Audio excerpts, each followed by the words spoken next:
start the time for the Sure. candidate? Sure, I've done starting the recording.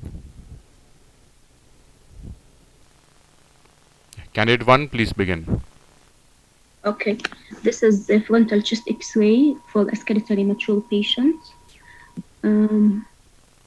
Okay, I cannot see anything catching my eyes, so I will start systematic. Since I'm not provided with the history, I will start to exclude emergence.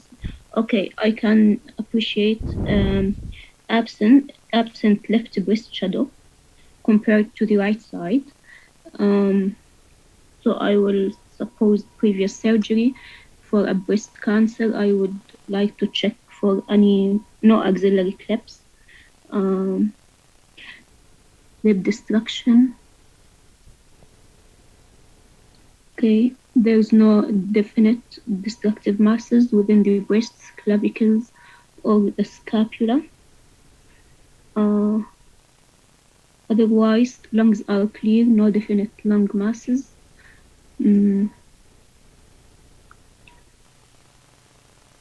Okay, there's just subtle increased haziness at left apex of the lung, at apex of left lung. Otherwise, I cannot see any definite abnormality. Cardiac and mediastinal contours are normal. Costophrenic angles are clear. Soft tissues, supraclavicular and axillary regions are okay. No densities or masses. Regarding the abdomen, I cannot see any infradiaphragmatic air or calcified structures. So I would convey my findings to the treating physician, ask about the history of the patient, especially the surgical history for if there is left mastectomy, and the presentation of the patient. And I will accordingly discuss the next step. Okay, this is the frontal chest X-ray for skeletally immature patients. Okay, there is the evidence of faint opacity seen within the right lower lung zone medially. However, the heart border is seen clearly. Diaphragm is seen also clearly. I also can appreciate lucency seen herniating in right retrocardiac location. However, I cannot see definite lucency within the right upper or middle zones or paucity of vascular markings to suggest congenital lobar emphysema, no midline shift or any mass effect, no diaphragmatic. Can you please point out the retrocardiac radiolucency to me? Just ask. Can you point out the retrocardiac lucency for me, please? You can see my mouse, or I have to? No, just ask me for control. Okay. Candidate 1, right? Yeah, I've given you control. Yeah. Okay. This one. You're calling this a lucency? No, I said this is faint opacity, and I can see here like some lucency. Okay. But there's no any evidence. No worries, go ahead. Okay. So left lung is clear, costophrenic angles are clear, and no definite soft tissue or rib anomalies. Review regions also below diaphragms and lung apices are clear. So the only abnormality is appreciated is the right pericardiac opacity, which could be related to the right hilum. However, I would like to discuss the findings with the treating physician, ask if the patient presents acutely or has the fever. This could represent a round pneumonia or a pneumonic infiltration. If this is, if it's, and compare with previous images, if it's present since birth, I may suggest some sort of congenital diseases like sequestration or CCAM, and manage accordingly. Okay. So we did a CT for this patient. Okay. So this is the ICANN score. Yeah. Okay. So this is contrasted CT scan of the showing the the chest with IV contrast. I can appreciate the aforementioned opacity at right low posteriorly. It shows the enhancing vessels inside. So with some lucencies, I would like to check the lung window, but here on mediastinal window, I would like to appreciate the feeding artery and draining vein. Okay, I can appreciate a feeding artery from aorta, so it has a systematic blood supply. Now I would like to check the venous drainage, if it's apparent. Okay, to the pulmonary vein. So I would like to confirm on to always also check lung window, but for me this is a case of intralobar sequestration with the systemic arterial supply, and here So I can also suspect. what do you think? You know, you were talking about a retrocardiac lucency. What do you think the lucency was? I think this could be a connection to the bronchial tree or a cystic component within it. So I would like to check the lung window Just because it or could any be other. Okay, if I was to tell you there was no cyst seen on the lung window, it was normal lung parenchyma everywhere. Can you explain the retrocardiac lucency that you were mentioning? actually I can correlate that it's this area. So I think there's like a communication with the bronchus. Does a sequestration usually communicate with the bronchus? No, but not typical, but could be associated CCAM with sequestration. Could it just be normal lung parenchyma that we were visualizing through the cardiac silhouette? Okay. Okay. Yes. So it's normal lung. No, I'm asking you. Ah, you are asking. Okay. Could be. Yes, it could be a normal lung parenchyma. But I have to actually check Fair enough. the lung window to be sure. Okay. This is sagittal images of lumbar of cervical spine MRI T2 image. I'm scrolling. Okay. Okay, I can appreciate evidence of heterogeneous hyperechoic space occupying lesion seen opposite to C5, C6, and C7 vertebrae. It's seen. It's likely in extramedullary intradural indication, but I would like to confirm on axial cuts. I can see central linear hypointense signal within it. It's seen pushing the CSF space anteriorly and compressing the spinal canal with corresponding T2 hyperintense signal within the adjacent core, could be related to compressive myelopathy. Otherwise, on this cut, I cannot appreciate abnormal signal within the cervical vertebral bodies or the posterior elements adjacent to this abnormality. Disc spaces are preserved. Cervicomedullary junction is okay, and no posterior fossa masses. So I would like to check the axial cuts for better localization and other T1 and post-contrast images for better signal characterization.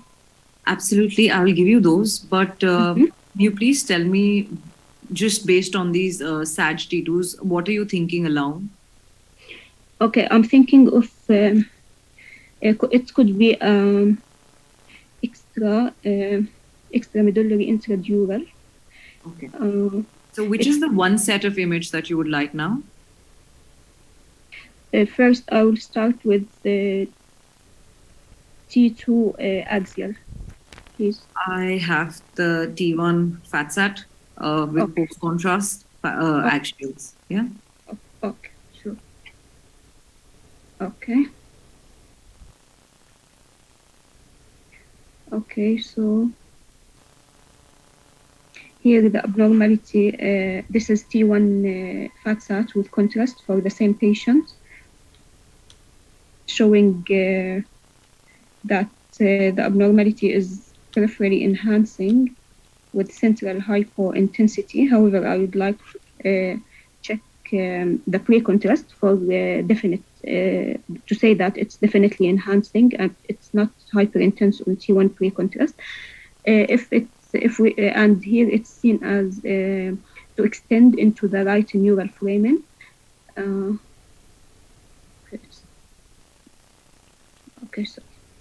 Okay, to the right neural foramen with the widening of the foramen, so it gives a dimple shape. So this could represent a neurofibroma with the central hypointensity on T2 giving the target sign. Other differentials may include schwannoma, which is less likely. And here I can also observe the mass effects on the right side of the cord and on the exiting neural foramen. Okay, so I just want to have a look at the SAG T1s as well once. Okay. This is pre-contrast. Mm-hmm.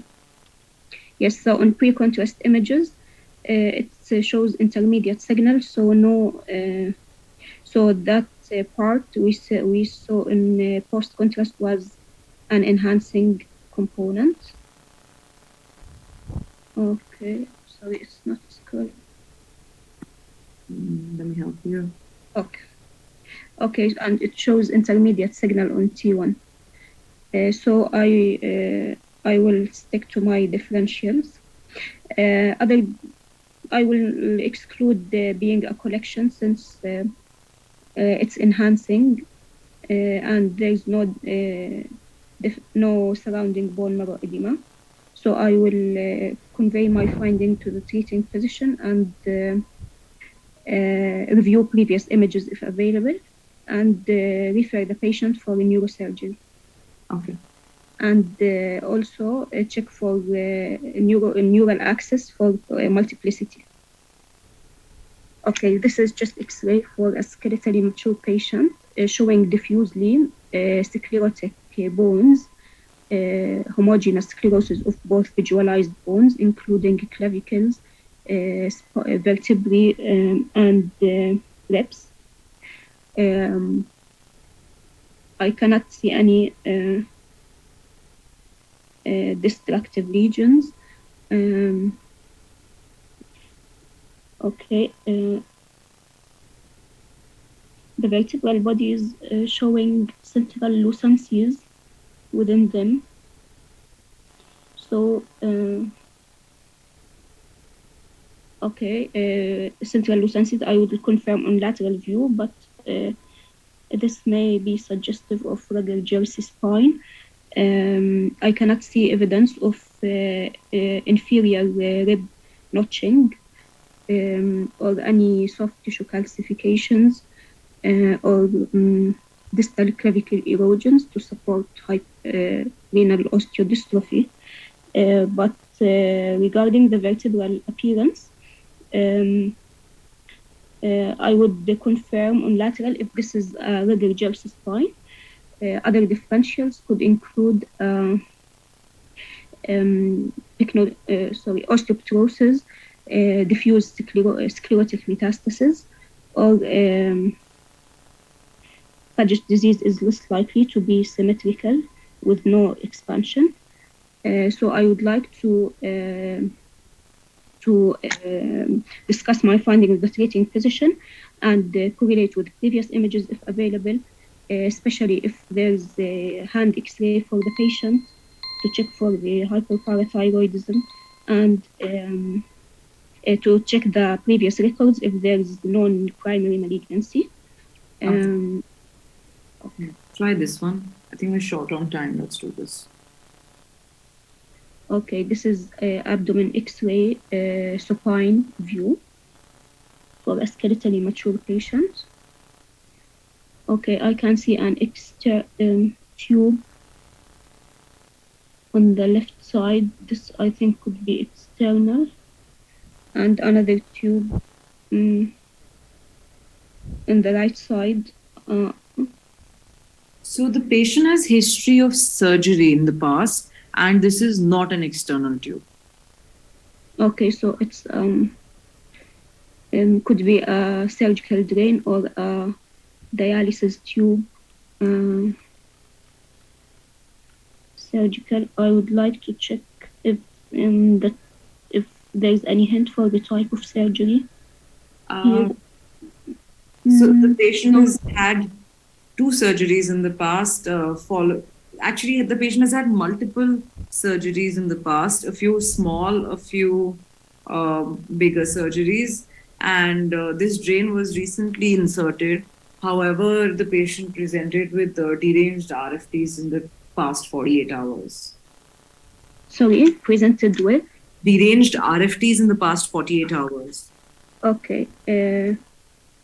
So, okay, I would like to check for no evidence of transplanted kidneys, no definite soft tissue shadow or bowel replacement. Regarding the tube, this could be a peritoneal dialysis tube. Okay, regarding the bones, I cannot see any acute changes except for degenerative changes. Deranged renal function test.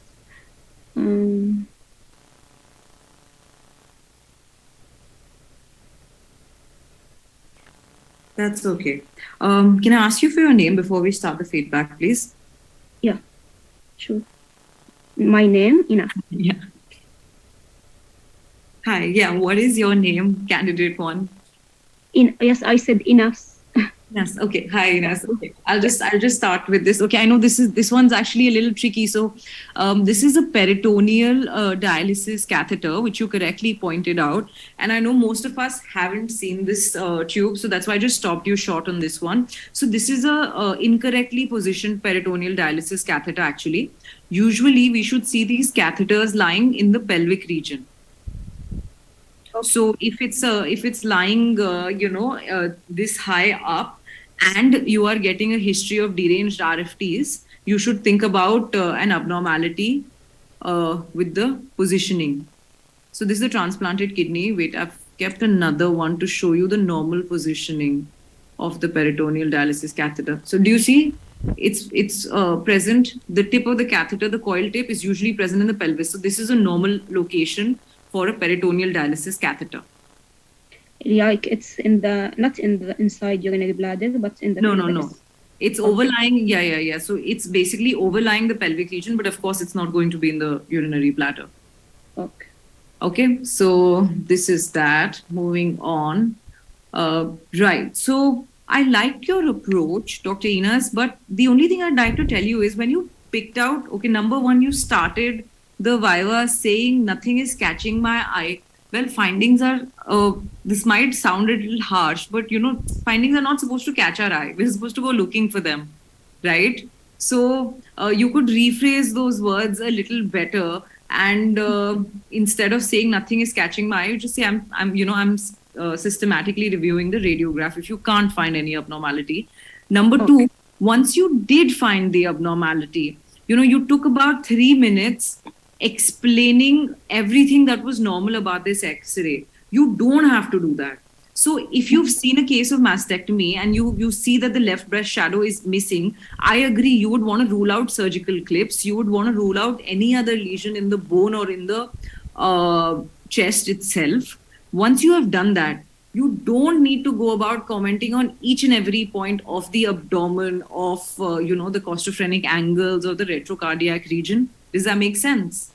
Once in this case, when you've hit the bullseye, you tell me the pertinent negatives, because we're not writing an entire case report here, because this was a very simple starting out x-ray. So there's no point of you wasting 3 minutes on this x-ray, right? You can just knock this one out for an 8 and move on to the next radiograph. And you tell them that I'm going to compare with previous radiographs. And if the patient is presenting with anything acute, then we'll take this case up further. Otherwise, it's just a case of simple mastectomy. Because you got the answer, but you still ended up using three whole minutes on it, which was not required. Okay. You handled this case really well.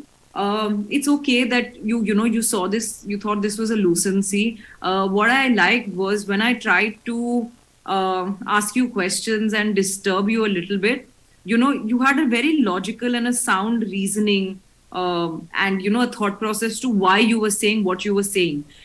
Because of course, as radiologists, we can be thinking in 3 different directions, but we always have to be able to validate our observations based on the findings that we are seeing, or why we are trying to see what we are trying to see.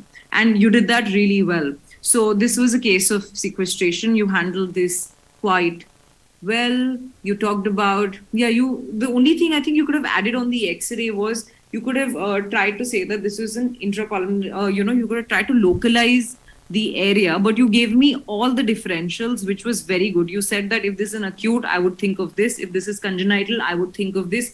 In which way you covered all of your bases. So guys, this is a take home for all of you.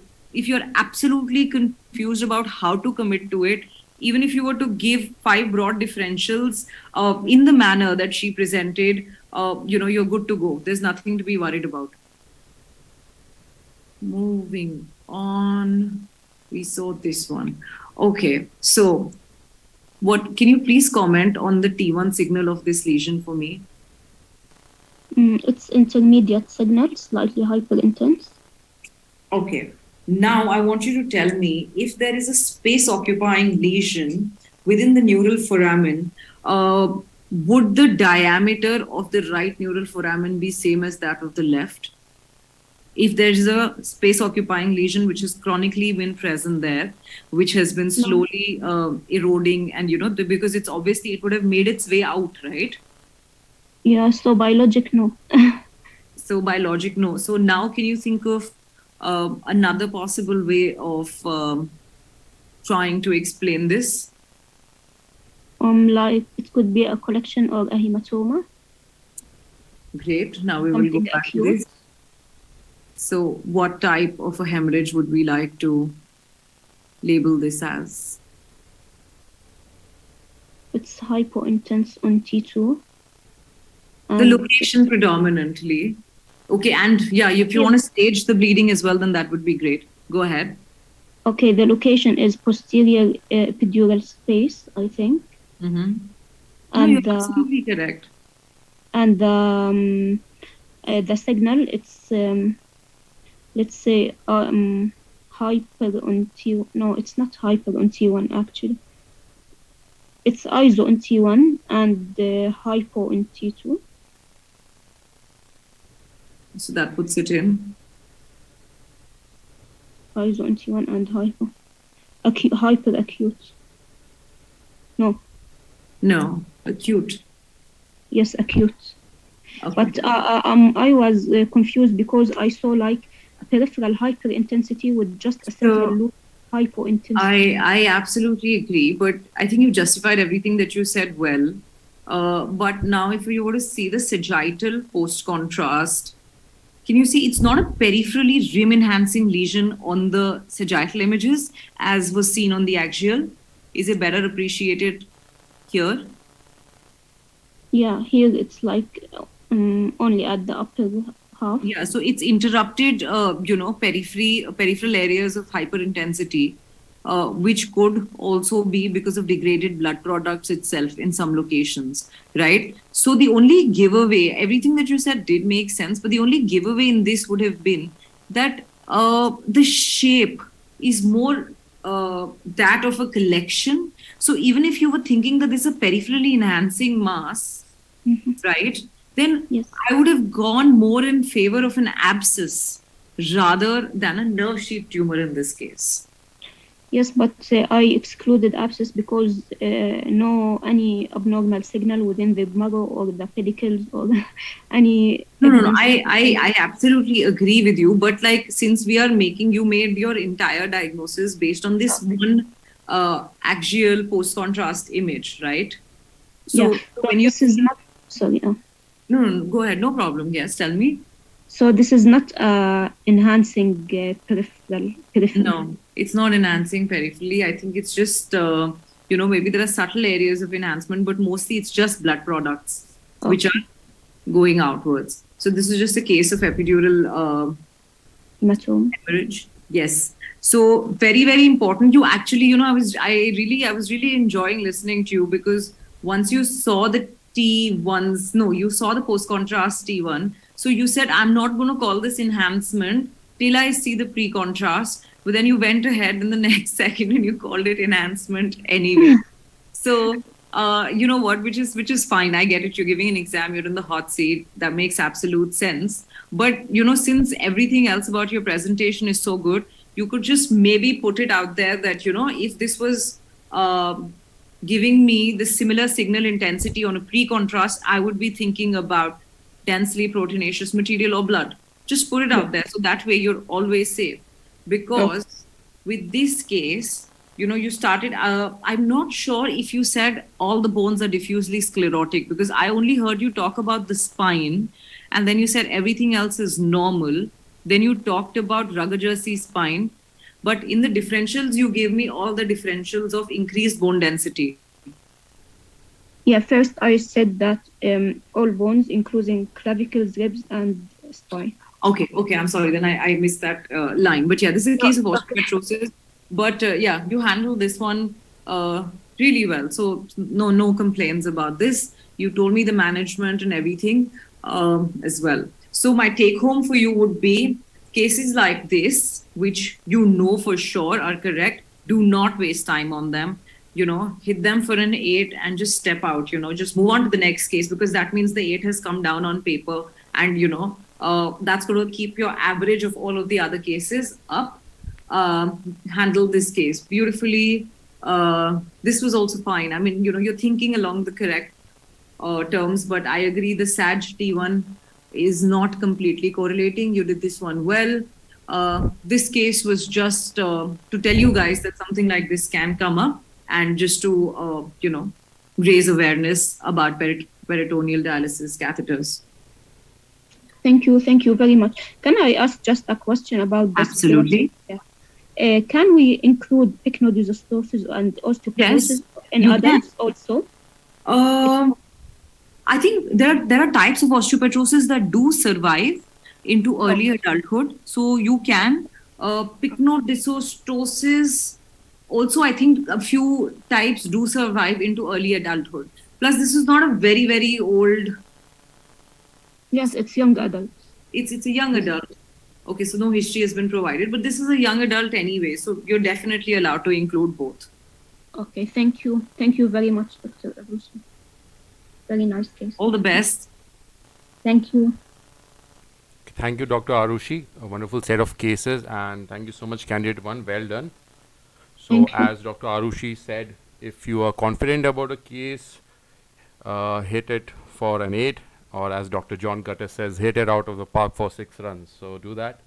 I agree with Dr. Aarushi, and I have seen during my preparation as well as during these sessions that there are few candidates who have memorized the phrase catching my eye. So they begin every case by saying that the first thing that catches my eye is so and so. I would suggest not to use this sentence or statement repetitively in the exam, as it might get a bit irritating for the examiners. Try new things in each case and describe what you are seeing. And the Okay. second thing regarding candidate 1 is, if you're sure about a finding, never say that you're not sure.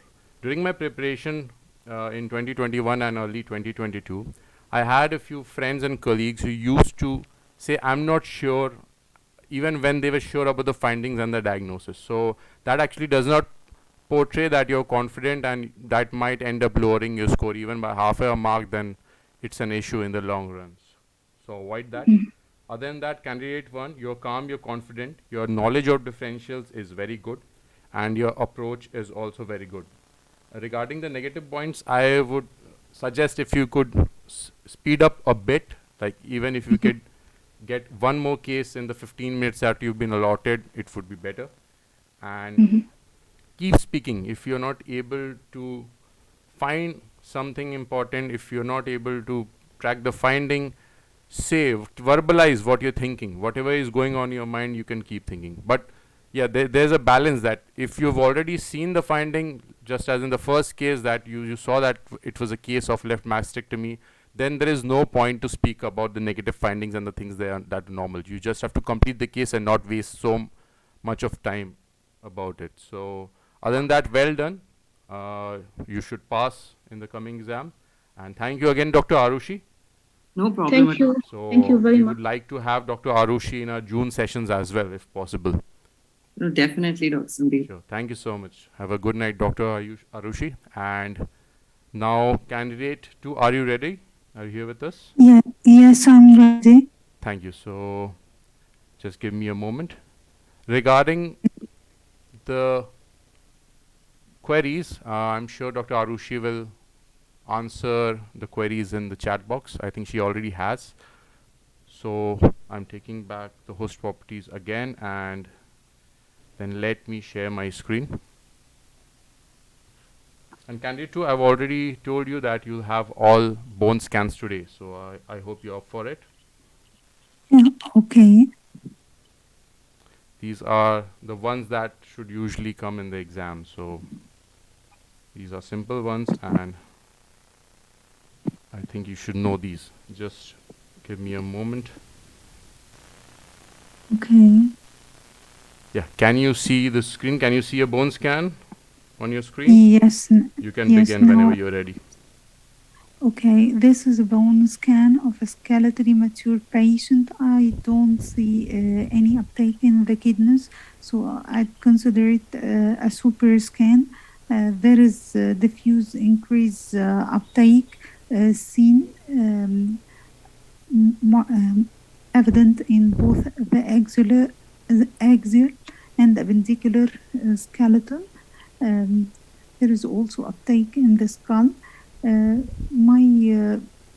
My differential in such a case in a super scan would be metastatic versus metabolic. I'd like to correlate with the patient clinical data if he is known to have a primary malignancy. Okay, with your findings itself, which you just stated, what would be the primary diagnosis? Is it a metastatic superscan or a metabolic one, and why? Here I'd consider a metabolic rather than a metastatic because of the uniform uptake. I think also enlargement of the bones with uniform increase. Also the skull uptake, it looks like Abraham Lincoln's sign. Okay, have a look at this case, please. Okay, this is also a bone scan. I can see there is diffuse intense uptake in the sacrum, resembling the Honda sign. This is consistent with a sacral insufficiency fracture. I'd like to correlate with the patient complaint and could be correlated with an MRI or a CT scan to confirm the diagnosis and refer it for this patient for an orthopedic.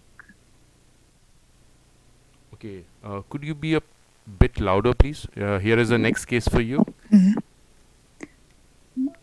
Okay, this is also a bone scan of of a skeletally mature patient. I can have, I can see there is areas of hot uptake in the lumbar region, and also another one of the same Honda sign in the sacrum. Yeah, could you please point out to us where it is? You have the control. Okay, do you see my mouse? Not yet, doctor. Okay, I should request the... Yeah, I've already given you the control. You have to click yes and then to accept. Then and this is I still can't see. Or you can okay. you can request control from your side. Yeah. Just a moment. Yeah. Go ahead. Can you control the screen now? I request first. Yes, I've approved your request. Now, please don't click. Okay. Please, without clicking, please point it out to us. Okay, you are seeing my mouse Not now? yet. So, this is the one that you're speaking about, right? Yes. Okay. There is another one in the another one in the lumbar vertebrae, the upper lumbar vertebra. This one? I think yes. Okay. What about it? I think this could represent also a fracture line. This patient could have, for example, an osteoporosis, and this is sacral insufficiency accompanied by osteoporotic collapse of one of the vertebrae of the upper lumbar vertebra. So, what would you do next? With cross-sectional study, I can do for her an MRI for both assessment of the fracture lines and assessment of the spinal canal for possible cord encroachment or cord compression. So I arranged for a cross-sectional study to exclude neurological associated significant compression. Okay, other than underlying osteoporosis, are there any other risk factors that you would like to consult with the clinician regarding this particular patient? I think this patient is liable for more fractures, so she could have also a DEXA scan for assessment of other sites of possible. She is. Okay, have a look at this case, please. This is your fourth case. Okay, this is also a bone scan of skeletally mature patient. I can see enlargement and the increased uptake of the tracer at the left femur, beginning a subarticular in location and having like a plate of brass lower end. This is typical of Paget's disease. I'm searching for any areas of similar uptake, which I don't see. So I think it's a monostotic rather than a polyostotic disease here. I'd convey my finding to the referring physician, correlate with the plain radiograph of the left tibia, and to be sure of what I have picked, and referral for orthopedician for further discussion. Okay, this is the same bone scan zoomed. You've already described the findings. We'll move on to the next case. Here is your next case.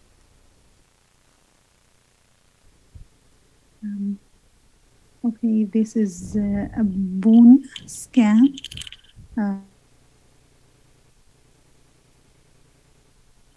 I see increased uptake Sorry to interrupt you. Please be a bit louder.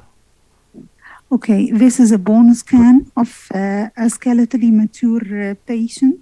I can see there is enlargement with some bowing deformities are seen in the left lower limb, including the femur and tibia. There is a diffuse increase in the tracer uptake, including the left iliac bone, the left femur, and the left tibia, affecting the whole length of the bone. There is no areas of associated or no areas of similar uptake in other parts of the skeleton. So I can say it's a polyostotic Paget disease. I'd correlate with the patient local radiograph of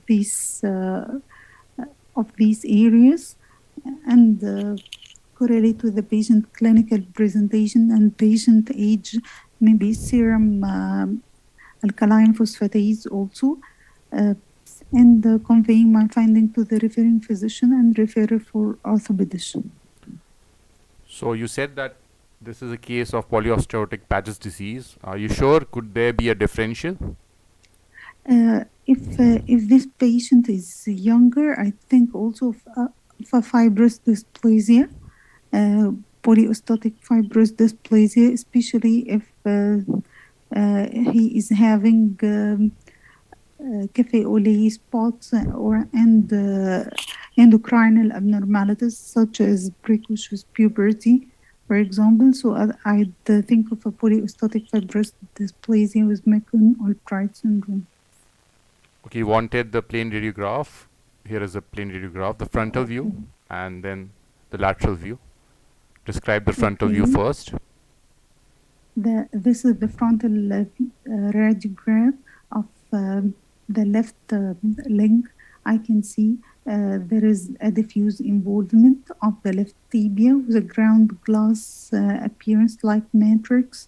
Industrial thinning out is seen, most appreciated at the medial aspect of the mid-femur, of the mid-tibia, sorry. I don't see any periosteal reaction, no soft tissue masses. I think there is, okay, on the lateral radiograph, there is the same appearance with areas of lucency and areas of ground glassing. Some industrial scalloping is noted, no pathological fractures seen, no periosteal reactions or soft tissue components. So I'd put a fibrous dysplasia as my first. Okay, my this is a young patient.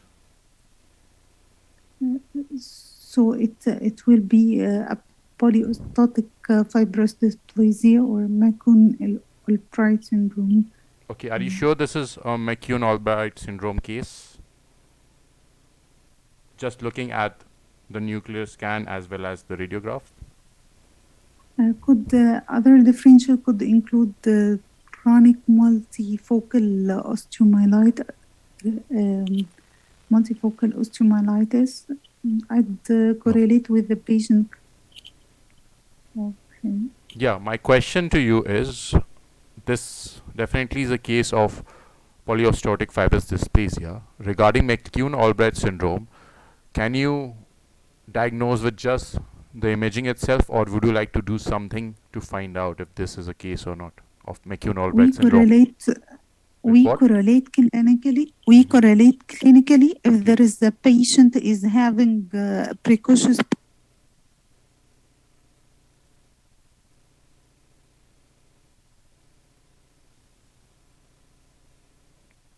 Hello, candidate 2, are you there with us?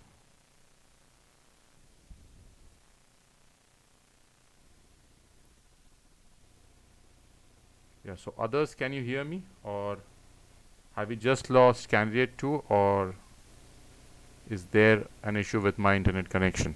So you all can hear me, right? So I think we've lost candidate 2. There seems to be some issue with her connection. I'm sure she'll be back in a moment. Till then, I am muting. Yeah, candidate 2. I think there's some issue with the internet connection. Are you back? Please speak if you can. Yes, I'm here. Do you hear me now? Yes, we hear you. So you were completing the case regarding the clinical findings. So that was done. We move on to the next case. In the meanwhile, I had stopped the timer. I will resume the timer, and then you can have a look at the next case now. This is your next case. Before speaking, I'll just tell you that both of these are posterior images. So we don't have anterior images, only posterior images for this bone scan. You can start speaking now. Okay, this is a bone scan of a skeletally immature patient. I can see area of hot uptake is seen in the region of the left femur, at the left neck of femur. Hot uptake surrounded by more warmer uptake. There is also an area of hot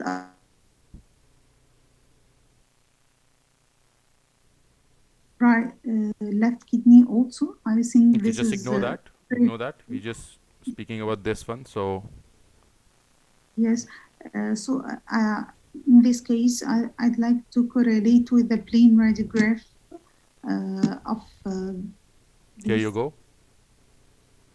Okay, so I can see here corresponding to the abnormality, there is a lucent. The image is a little bit blurred from my. Yes, now clear. I can see there is a lucency is seen in the left femoral neck. This one?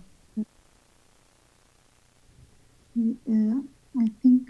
Okay, what about it? Yes, there is a lucency surrounded by sclerosis, remarkable sclerosis. Maybe also some cortical thickening is noted.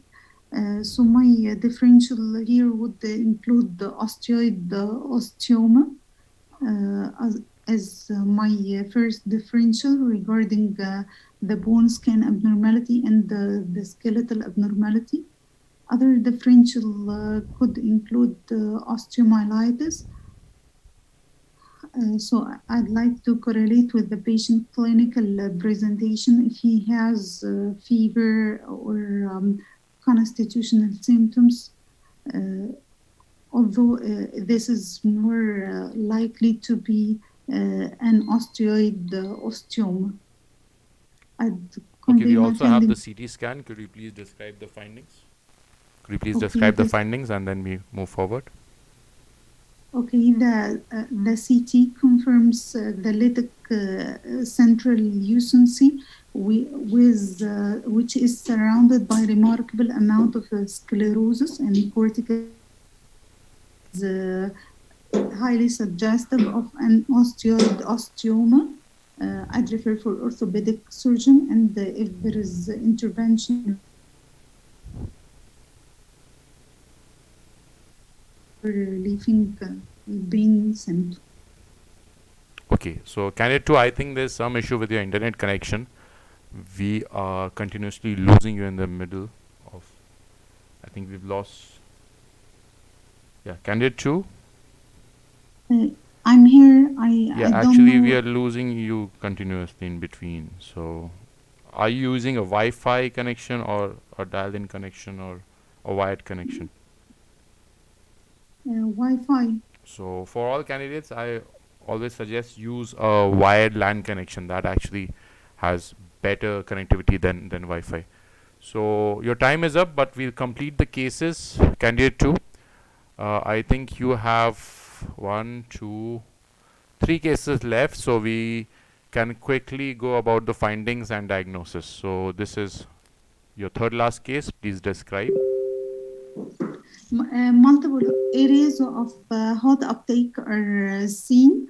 The faint uptake in the kidney. I think this is a metastatic super scan. Multiple bone with multiple rib deposits, multiple bony deposits in the femora, in the vertebrae also. So is this a super scan? I think I can see the uptake in the kidneys in the posterior image. So no, it's not a super scan, but it's a metastatic disease. Okay, this is a male patient. What could be the underlying cause of the metastasis? I consider prostatic cancer the first to be the Okay, primary. this is your next case, the second last one. Okay, I'm searching for any areas of hot uptake. I think the spine, the cervical spine shows areas of uptake. Okay, avoid that. Focus on the head and neck region. That is why I've provided you these two images. And there is also an area of finger uptake in the right side of the skull. This one? Yes. Okay, what about it? I'd like to correlate with the patient history. If she is known to be metastasis, to be primary, it could be metastasis, it could be recent trauma or recent surgery. So I'd like to correlate first with the patient history and the clinical data, and maybe to have a CT scan for better correlation and assessment of the nature. Patient was a case of was a follow-up case of breast carcinoma under treatment. So we don't have a CT scan, but we have an MRI. You can scroll and describe your findings. You will have to request the control from me.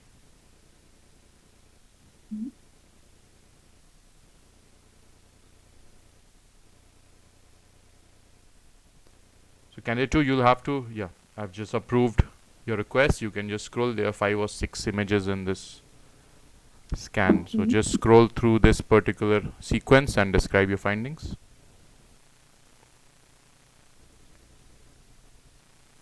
Yeah, back again. I'll stop you, and then there itself. There is just describe this thing over here. There is an enhancing extradural lesion is seen in the right frontal region. This having a mild mass effect upon the brain, it could be it rather for me would comprise neuroma.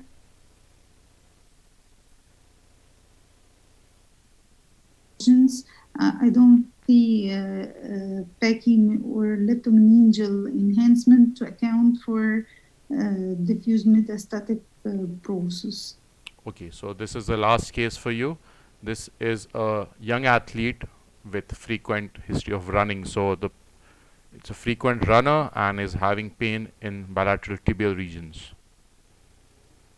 Okay, there is area of linear uptake in the medial cortex of both tibia, more on the right side.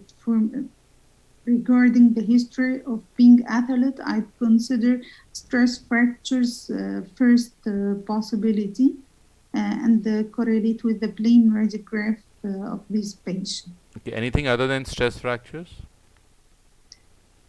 Especially considering the linear uptake in bilateral medial regions of the tibia?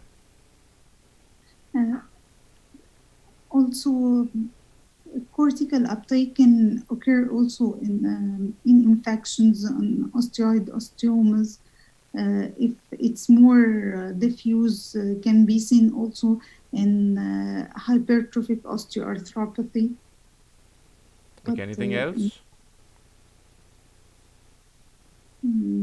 This is what I remember actually. Okay, that's good, no problem.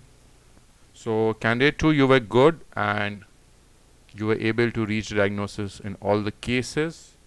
You are confident, you are clear, and your knowledge is good. And I'll just share the cases once again, and we'll briefly go through the findings once again. Just give me a moment, please. Just a moment. Okay. So to begin with this one,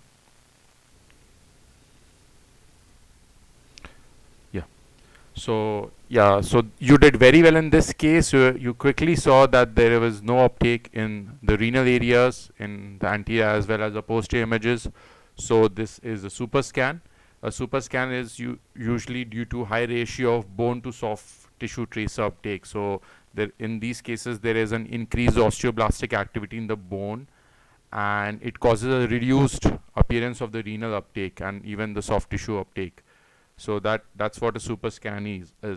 So the differentials of super scan is usually either diffuse metastatic disease or any metabolic underlying disease. So these two are the differentials. Other differentials can also be myelofibrosis and mastocytosis, but for exam purposes, it's always better to say metastasis or metabolic bone diseases. So in metastatic disease, the most common in males is prostatic carcinoma, and in females is breast cancer. There are other causes as well, such as transitional cell carcinoma and multiple myeloma, as well as lymphoma. So you have to be aware of those. And in the metabolic causes, renal osteodystrophy and hyperparathyroidism, these are the two things that they can give you. So they can show you a super scan and then go on to the radiographs for hyperparathyroidism and renal osteodystrophy, depending on what they want to give you. And I asked you about the differences between a metastatic super scan as well as a metabolic super scan. So you quickly answered that as well, and that was good. In metastatic super scan, this is correct, as you correctly noted out, that this is a metabolic super scan because there is uniform uptake of the tracer in the entire axial as well as the peripheral skeleton and the appendicular skeleton. And in metastatic super scan, this will not be as uniform as seen in this particular image, so it will be more heterogeneous. And in metastatic super scan, there is usually more uptake in the axial skeleton as well as in the proximal appendicular skeletons. You won't have this much uptake in the distal peripheral skeleton. So these are the two differences. Other than that, well done with this case. I would give you a 7.5 on this case. These two cases both were Honda signs. So this is the Honda sign, and Honda sign is seen in bilateral sacral insufficiency fracture. So this is again, all these cases are from Radiopedia, and this looks like the H of the Honda car, the Honda company.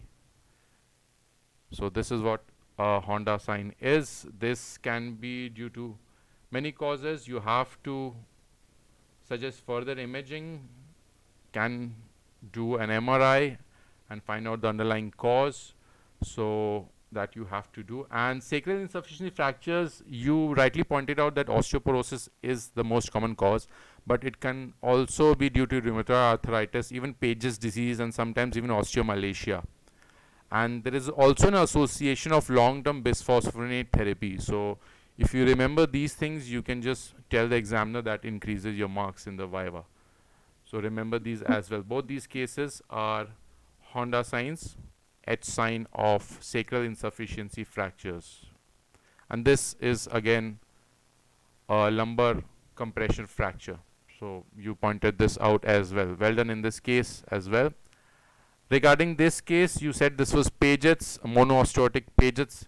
Very well done. And I was very happy when you said that the distal part of this, it resembles the blade of the grass. So blade of grass sign is usually seen on the radiograph, but I agree with you, this definitely resembles the blade of grass sign. So this is Paget's disease. Regarding Paget's and fibrous dysplasia, both monoosteotic and polyosteotic causes, do remember that if the patient is a young patient, it goes more in terms of fibrous dysplasia, and if the patient is an elderly and old patient, the more likely cause will be Paget's.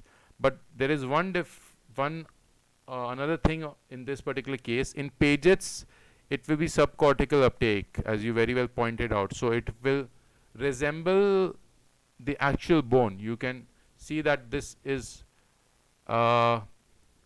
taking uptake in the entire peripheral cortex, and it resembles the actual bone. So you can clearly make out the anatomy in this, that this looks like the tibial plateau.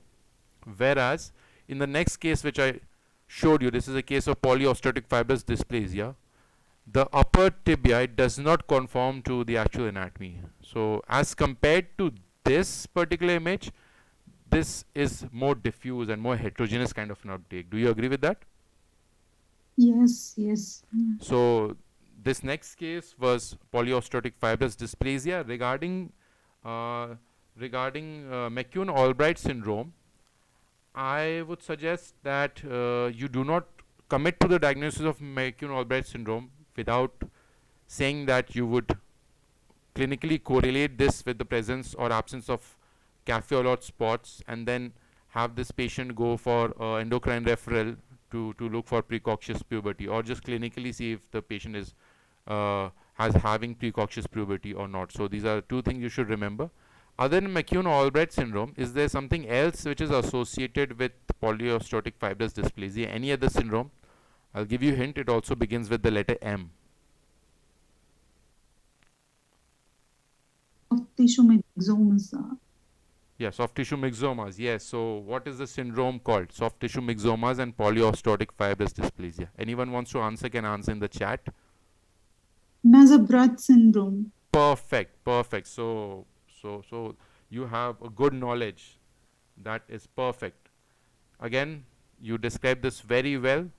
Regarding these radiographs, always describe whether there is cortical breach or not, whether there is a soft tissue component or not, whether the lesion is having a wide or a narrow zone of transition, whether the lesion is reaching or involving the joint as well or not. So these are things that you'll have to remember and speak.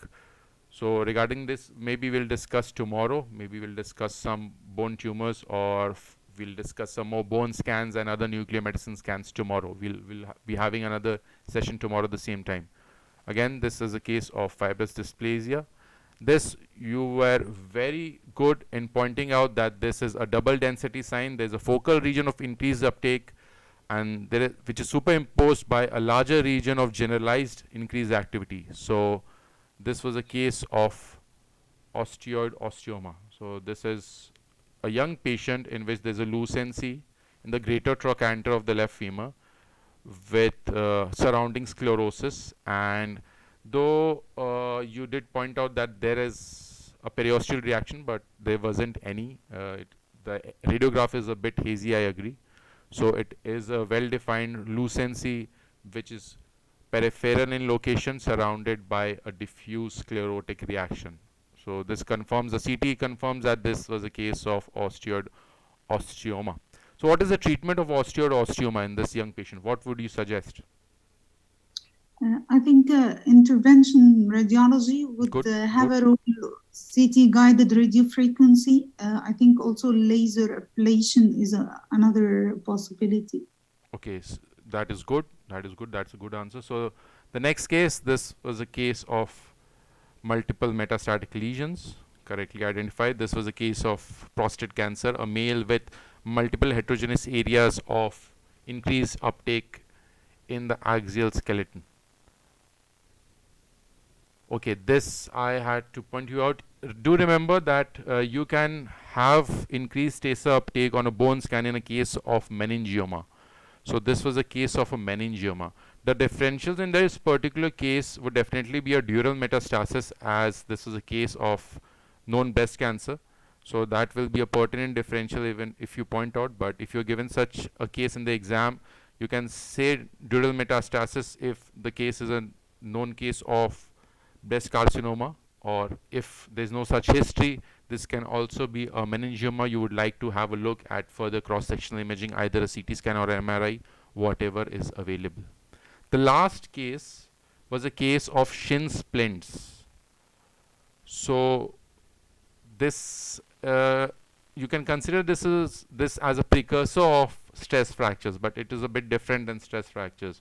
So it's a kind of stress injury and not a fracture in the true sense. So this is usually an earlier manifestation of a tibial stress fracture. It happens before a fracture component can be identified. So shin splints will also be known as medial tibial stress syndrome, that is MTSS, medial tibial stress syndrome. So both these linear areas of uptake in the medial aspects of bilateral tibia in a known frequent runner will be shin splints. Your differential of stress fracture was correct. I would not cut marks because of that, so that was good. And for this, you'll have to suggest an MRI, as it is more sensitive than CT, as it will show you marrow edema in these particular locations. Regarding the treatment, do you know what the treatment of this is? What should we tell the runner? Should we tell the runner to stop running and rest, or can the runner keep running? I think rest So yeah, treatment. that's actually the difference between stress fractures and shin splints. In shin splints, the patients can continue to run but at a reduced level. So they have to reduce their stress, but they don't have to stop running completely. Once this has changed into a stress fracture is not seen as a vertical area of uptake. It will be more like a horizontal and a focal area of uptake as compared to this. So that is how you can differentiate. But I agree, it is not always possible to differentiate stress fractures and shin splints through bone scans only. So you can ask for an MRI and maybe they'll show you. So other than that, very well done. All the cases, you're spot on most of the cases. And the good points, as I pointed out earlier, that you are confident, clear, your knowledge is up to the mark and perfect, and you speak well. I would suggest, if possible, you could increase your speed a bit, just like the first candidate, and try to be a bit louder. So in the exam, if you sense that the examiners are not able to hear you properly, or if they say just increase your voice a bit. Other than that, you're doing well, you're preparing well, and I'm sure you'll pass in the upcoming exam. So thank you so much, candidate 2, candidate 1, and Dr. Aarushi is already left us. So thank you to her as well. She has been a good helper and has been very supportive in these sessions. We hope to have her again in the June sessions. Tomorrow, let me see, I actually have planned another session, since you people have your exam on Friday. Maybe show you a few more cases of bone scans and other nuclear medicine scans that could come in your exam. I will post in the group if I decide so. And I need 2 or 3 candidates for tomorrow as well. If you are interested, please send me a direct message. So thank you so much. Thank you so much, candidate 1 and 2. We'll hopefully meet tomorrow.